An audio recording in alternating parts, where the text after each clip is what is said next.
चंद्रशेखरपुर थाना पुलिस अभियोगकारिणी ममता महांतींकर एतला आधार तदंत करने सह अभियुक्त चंदन नायक को गिरफ्त कर कोर्ट चालाण करिसेंती। सूचनाजोग्य जे अभियोगकारिणी पुआ आहत सूर्यकांत महांतींकर महावीर बस्ती गोटे तेजराती दुकान अच्छी।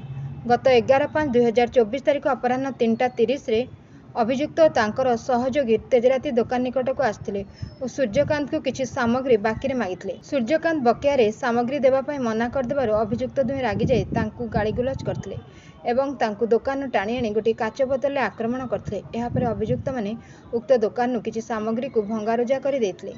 यह देखि अजित नायक और सुजित नायक नामक स्थानीय व्यक्ति सूर्यकांत को उद्धार करने घटनास्थल को चली आसबार अभियुक्त मैंने गालीगुलज कर धमक देते।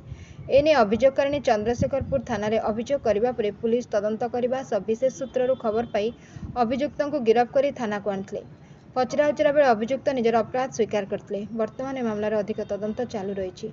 Bureau report Ekamra news agency.